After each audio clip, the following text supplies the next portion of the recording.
Olá pessoal, tudo maravilha? Tudo uma delícia? Vamos falar hoje nesse Domingão do Merendão do Bradescão, pessoal.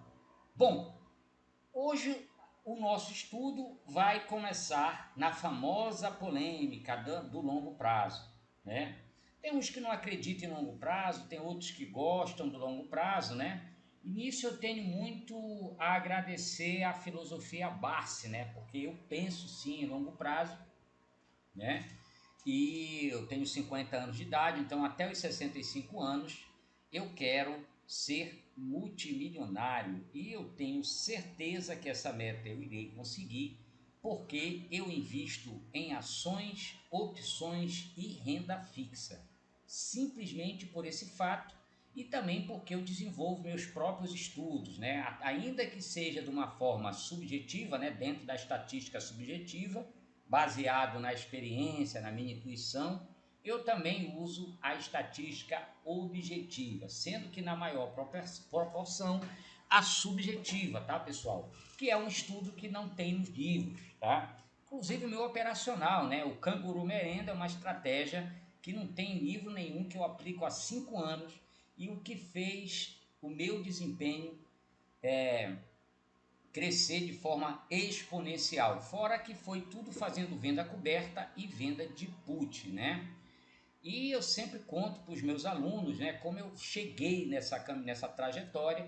Os que seguem a estratégia do Canguru Merenda, né, ganharam muita grana, né, aprenderam e aplicaram sozinho, né, independentemente de recomendação de compra ou de venda, isso não existe, tá? O camarada que aplicou ganhou dinheiro e ganha dinheiro até hoje, principalmente na época das crises, tá? É uma estratégia muito vencedora, mas é preciso ter uma certa expertise, né? Então, não é porque não tem no livro que não funciona, né? Tem alguns professores aí da bolsa que acham que só funciona o que está no livro, o que não está no livro não funciona, né? E a gente sabe bem que não é verdade, né? Até porque eu tenho a minha carteira para provar que as minhas convicções elas estão corretas, tá? Elas não são perfeitas, elas falham porque não existe nada garantido na renda variável, mas elas dão mais certo do que errado. Então eu tenho uma probabilidade positiva do que eu faço e do que eu ensino para os meus alunos, tá certo? Então, dito isso, pessoal, vamos estudar o Bradescão, tá? É bastante interessante, né, o que aconteceu. O Merenda, nos vídeos anteriores, o Merenda comentou que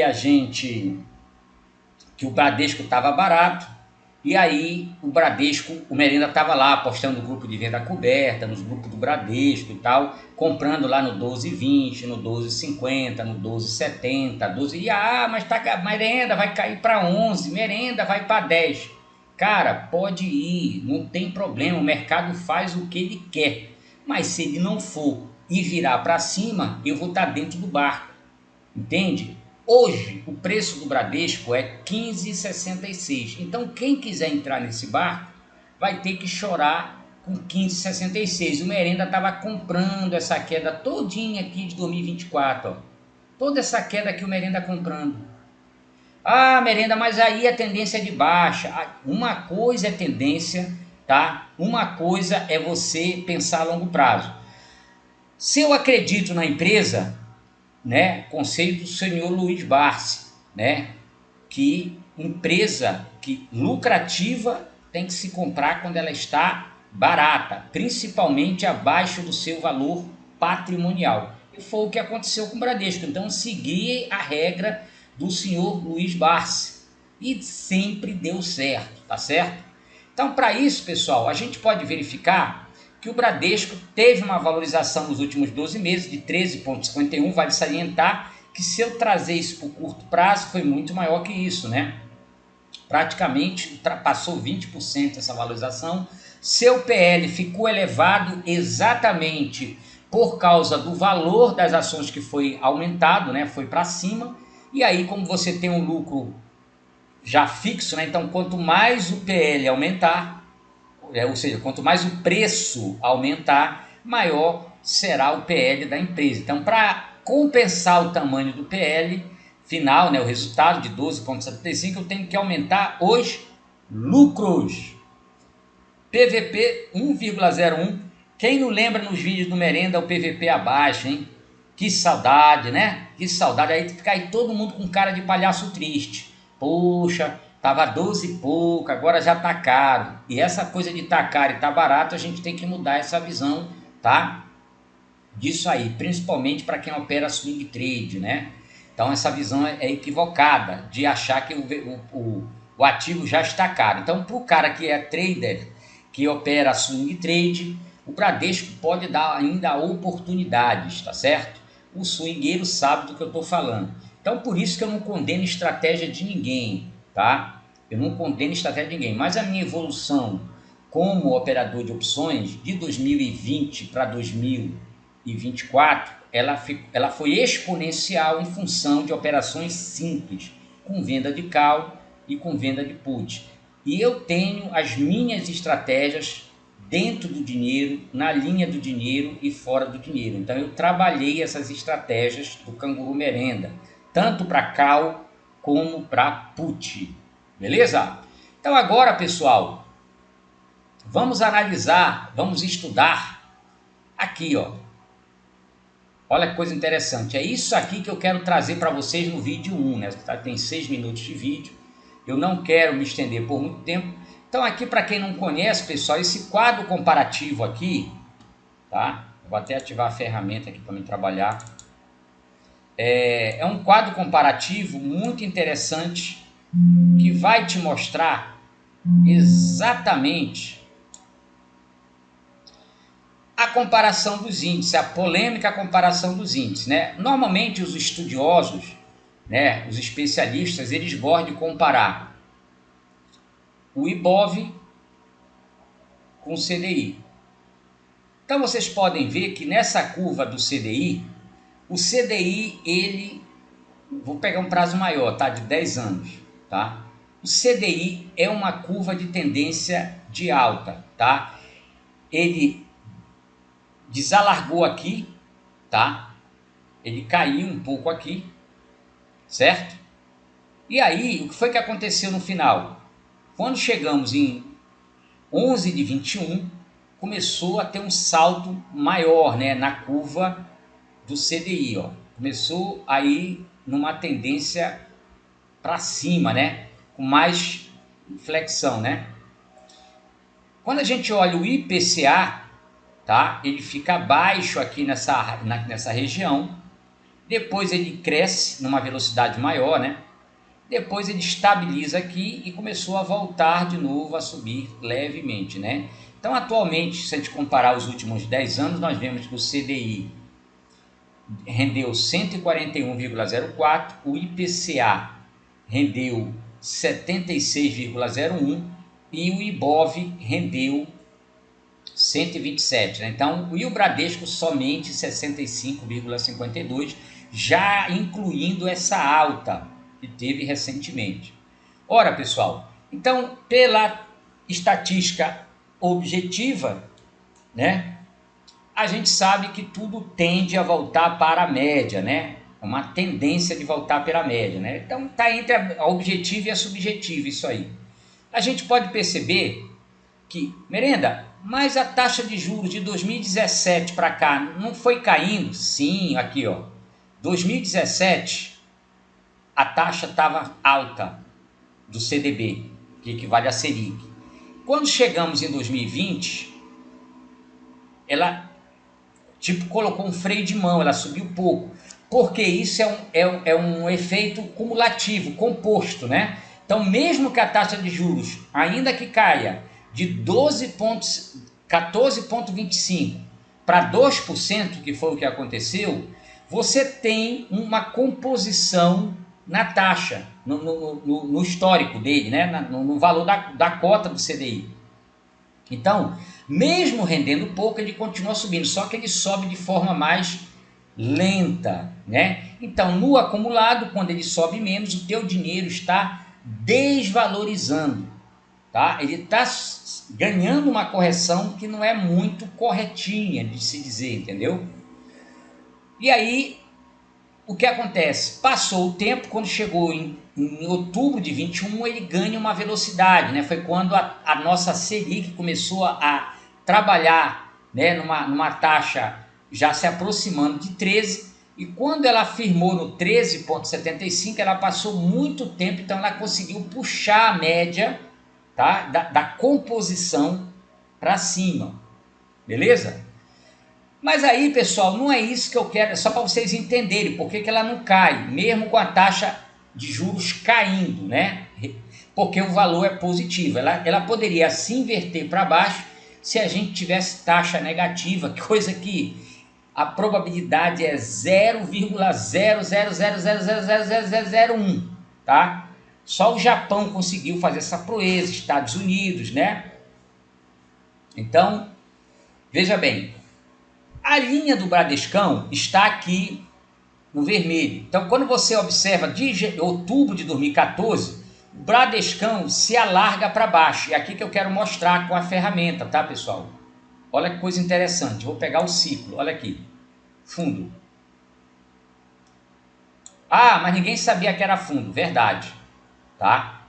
Então, o que estava acontecendo com o CDI e o IPCA? Eles estavam subindo e o papel estava desvalorizando. Ora, então quem comprou aqui viu a desvalorização monetária do seu dinheiro no Bradescão. Porém, quando chega em fevereiro de 2018, o que foi que aconteceu? Olha aqui. O Bradesco correu atrás do prejuízo, tá? Ele correu atrás do prejuízo e ele passou a ficar valendo mais do que o CDB e o IPCA. Ou seja, o camarada que comprou aqui em 2014, que teve paciência, ou até comprou margem, né, nessa região aqui, ó, de fevereiro de 16, ele teve o privilégio de ter a curva dele até maior do que essa aqui, tá? Esta curva é formada só pelo preço de mercado, tá? Então você pode ver que se distanciou, e quando uma coisa se distancia, quem gosta de banda de Bollinger aí sabe muito bem que quando fica muito fora da banda, né, tem vantagens para operar put e call, dependendo, tem gente que opera por banda, né? Merenda não, mas eu sei que tem gente que opera por banda e é muito bem sucedido com a operação de banda de Bollinger. Então você pode perceber que aqui, né, quem comprou de agosto de 2014 a fevereiro de 2016 tomou fumo. Depois, quando chegou em fevereiro de 2018, o camarada saiu e ganhou mais que o CDI. Então, o camarada que realizou lucro nessa região aqui, ó, de agosto de 17 a fevereiro de 18, se deu bem. Aí, quando chegou em agosto de 18, veio para dentro, né, da curva, mas mesmo assim, você estava ganhando alguma coisa parelha, perto da curva, né? E do nada, de novo, o Bradesco se desloca. Então, vocês podem ver que dependendo do período histórico, tá? Você está inserido no papel, você teve várias oportunidades de ter realizado lucro, tá? No Bradesco acima do CDI. Então, por isso que essa concorrência aí de ficar falando de CDI, que o CDB dá mais que Bovespa, ninguém compra índice Bovespa, pessoal. Você compra ativos, você tem carteira de ações. Então, é em cima dos seus ativos que você tem que comparar com o CDI. Não é em cima do IBOV. Isso é uma comparação totalmente teórica, tá? Isso é uma comparação teórica, ninguém compra IBOV e deixa na carteira. Você compra ativos, tá certo? Então eu estou falando com a pessoa física. E aí o que foi que aconteceu? O Bradescão decepcionou. Aí ele veio para cá, para baixo, tá certo? Então veja que ele ficou abaixo, tá?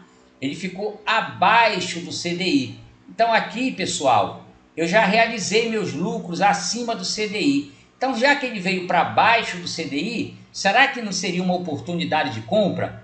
Cada um tem que realizar o seu estudo e verificar se vale a pena ou não. De novo, nós vimos aqui uma sacada, né?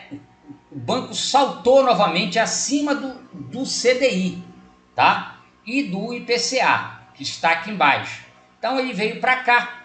Quando ele sai e vem para cá, tá? E vem para cá. Mais duas oportunidades de você sair do jogo no lucro, né, acima do CDI. Então você pode ver que quem comprou aqui teve 1, 2, 3, 4, 5 oportunidades de vencer o CDI. Nós já estamos falando de 2021. São estudos, pessoal, que vocês não vão encontrar em lugar nenhum. Só o Merenda que faz esse tipo de estudo aqui. É só o Merenda, não tem outra pessoa que faça. Ah, Merenda, mas isso é subjetivo. Como é que você ia saber? Você está olhando o passado. Exatamente, porque normalmente as coisas tendem a se repetir. A teoria dos ciclos, ela é clara sobre isso. A teoria do ciclo, uma hora o ciclo das commodities vai lá no topo, depois vai lá no fundo, depois vai lá no topo e depois vai lá no fundo. Então significa que a história se repete, tá? Os ciclos se repetem. Então isso aqui nada mais é que uma comparação com o ciclo.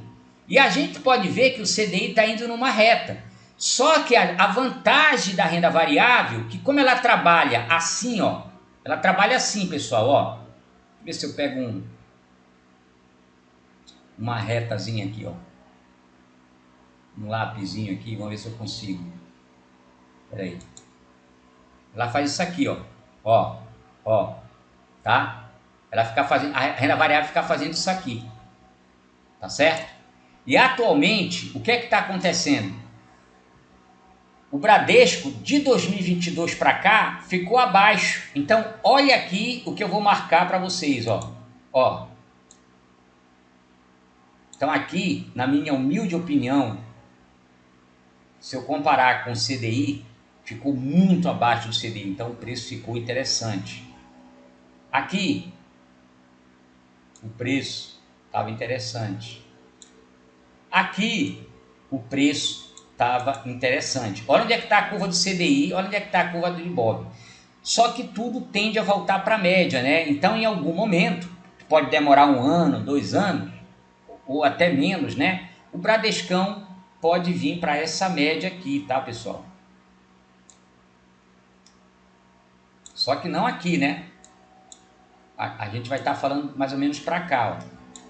Aqui é só para marcar a direção, mas pode estar vindo para cá. Então, o que é essa curva? É uma curva semelhante de marcação a mercado. Então, renda variável, pessoal, você ganha dinheiro com renda ativa, não deixando o negócio lá jogado para você ficar esperando resultados futuros interessantes. Não tem isso, tá certo? Na renda variável, você tem que ter uma participação ativa. Lembra que o Merenda sempre diz, seja comandante do seu patrimônio.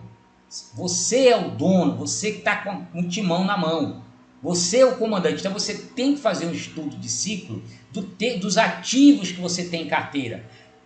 Que ciclo ele está? Ele está abaixo do CDI, está acima do CDI. Então é esse estudo que eu tenho para compartilhar com vocês. E a parte 2 é a parte das opções. Tem coisas interessantes para a gente estudar no Bradesco. Fui, que vocês estão com a vida ganha. Valeu, pessoal!